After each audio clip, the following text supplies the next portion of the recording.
The three stages of sadhana. In Anandamarya, there are three particular stages of sadhana which can be fused into one or can remain separate: Shakta, Vaishnavya, and Shaiva. True spiritual practice is a happy combination of these three stages. In endeavoring to reach the nucleus of the cosmic cycle from any point of the circumference, one must develop each stage, for each has an equal importance. To understand Anandamarga, one has to understand the significance of the three stages. Who is a Shakta? A Shakta is one who is determined to awaken his or her cognitive faculty and fight against the negative influence of the static principle. Such a person struggles ceaselessly against psychic impurities and physical ailments in individual life, and against social evils and economic disparity in collective life. A Shakta is not afraid of the crushing load of unhappiness in life, never surrenders to pessimism, but fights against the miseries of life with revolutionary zeal. This is the criterion of a Shakta. Such dauntless fighting spirit wins the laurels of victory for a Shakta one day, a victory which is never possible through coaxing and cajoling.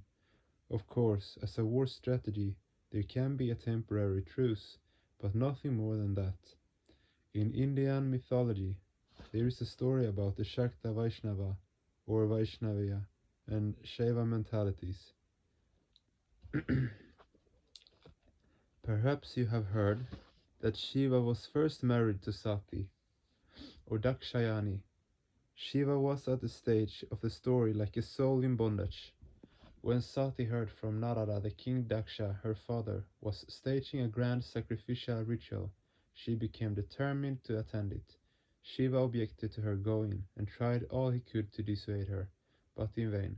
Sati went to her father's house. Up to here in the story, Prakriti has been dominant and Purusha dormant, as is the case with a microcosm in bondage. Then next, Shiva's latent valor awakened.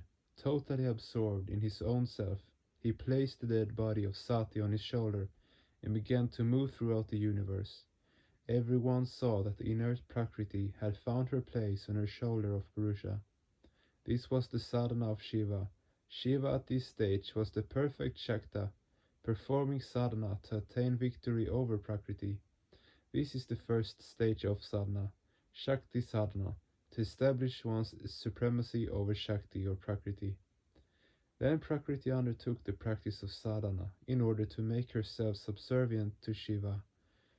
Prakriti wanted Purusha to be her lord, or as the mythological story goes, Sati took rebirth as the daughter of Himalaya and Menakya and was called Parvati. She then underwent tremendous penance to get Shiva as her husband, while Shiva refused to even look at her. So Prakriti suffered immense hardship to attain Purusha, but Purusha remained totally indifferent. At this stage Shiva was the perfect Vaishnavite, for he had no concern at all for Prakriti. Then finally Parvati, with the help of the gods, got her wish to be Shiva's consort. Prakriti became sheltered in Purusha, but since Shiva meanwhile did not give up his original, non-attributional stance, he was the ultimate Shaivite.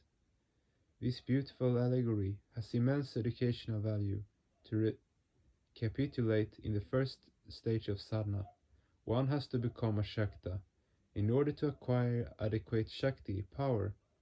In the second stage, Prakriti is willing to take the shelter of Purusha, but the sadhak is indifferent and remains absorbed in the flow of cosmic bliss.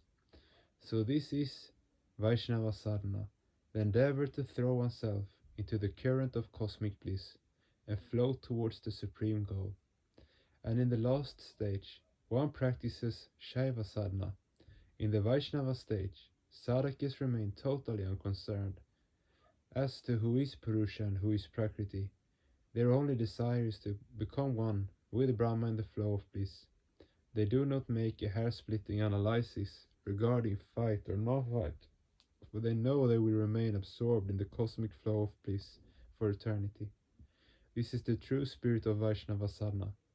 Vishnu means all-pervading, expansive, so the proper etymological meaning of Vaishnava is universalist. Vaishnavite Bhava, spiritual stance, can be divided into two stages, Lila Bhava and Nitya Bhava.